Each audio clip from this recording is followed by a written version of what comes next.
Assalamualaikum warahmatullahi wabarakatuh.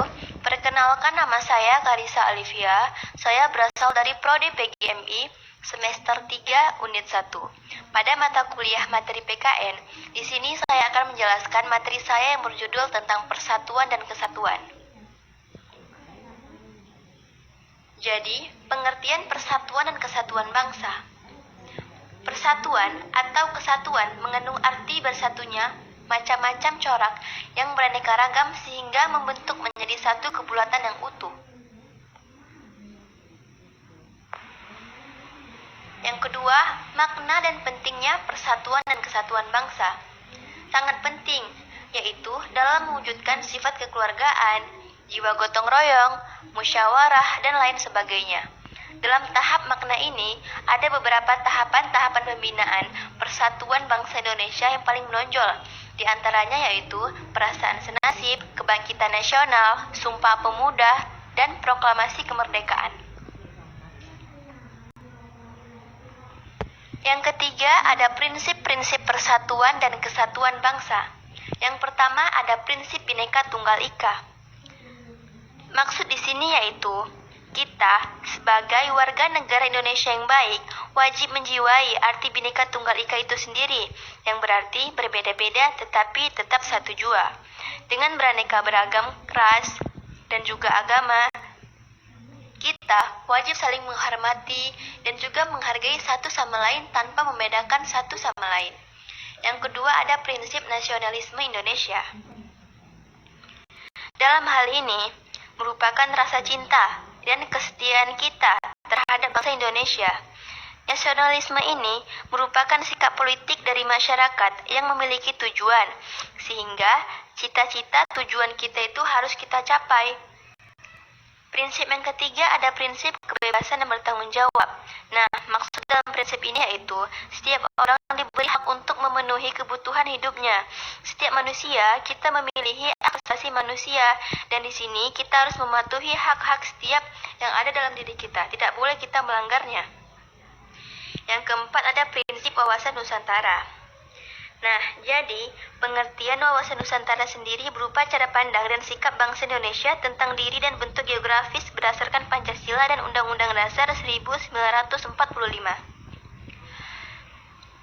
Tujuannya untuk menjadi nasional dan memiliki fungsi sebagai pedoman, motivasi, dan juga dalam menentukan keputusan untuk menyelenggarakan Indonesia menjadi lebih baik.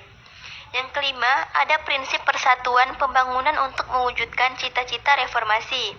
Nah, sebagaimana warga negara kita harus bisa mengisi kemerdekaan dengan cara yang baik. Caranya dengan melakukan pembangunan dengan dilintasinya rasa persatuan dan kesatuan bangsa.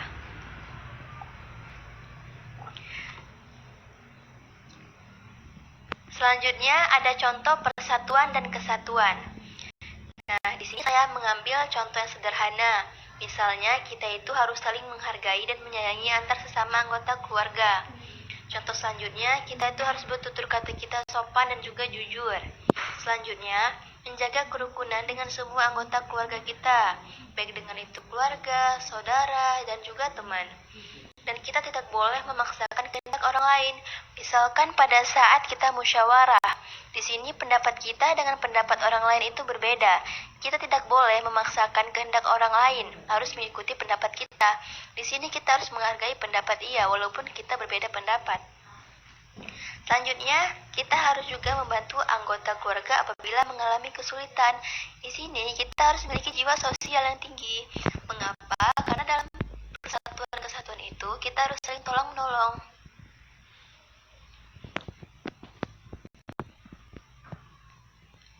Selanjutnya yaitu ada faktor penghambat. Faktor penghambat yang pertama yaitu masyarakat Indonesia yang beraneka ragam. Nah, penduduk Indonesia yang beraneka ragam dapat menjadi hambatan dalam membangun persatuan dan kesatuan.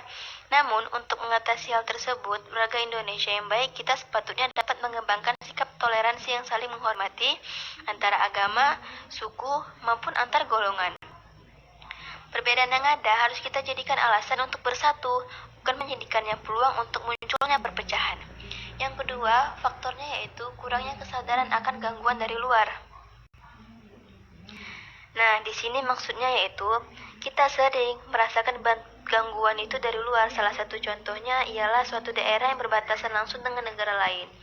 Dan kita lebih memilih menggunakan mata uang yang nilainya lebih besar sebagai alat transaksi daripada rupiah. Adapun daerah yang kurang mendapat perhatian dari pemerintah kita dan memilih untuk menyeberang ke negara tetangga dalam melakukan aktivitas kehidupannya. Nah, dalam hal ini sebaiknya tidak boleh dilakukan. Faktor ketiga yaitu faktor ancaman, tantangan, hambatan, dan gangguan yang merongsok NKRI. Oleh karena itu, kita harus selalu mewaspadai berbagai faktor yang kemungkinan muncul guna untuk menjaga keutuhan NKRI yang kita cintai ini. Yang keempat ada ketimpangan dan ketidakmerataan pembangunan. Nah, maksudnya di sini kita itu harus memiliki pembangunan akan menimbulkan berbagai rasa ketidakpuasan yang menyebabkan timbulnya masalah atau gerakan demonstrasi. Selanjutnya ada paham etnosentrisme. Nah, dalam hal ini merupakan paham di mana berbagai suku bangsa menunjukkan kelebihan budayanya dan menganggap rendah bangsa lain itu budayanya itu lebih rendah. Dalam hal ini tidak boleh dilakukan karena kita itu harus saling menghargai sama lain beda yang ada.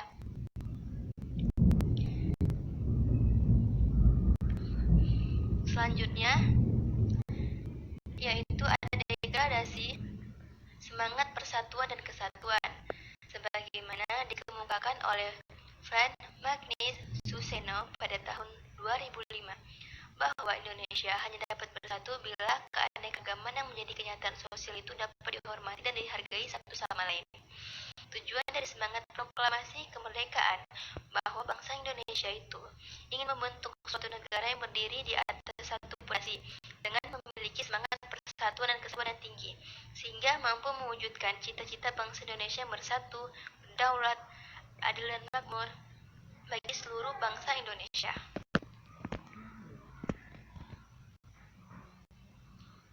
Nah, di sini saya memiliki kesimpulan. Jadi, kita perlu adanya pembahasan tentang persatuan dan kesatuan itu.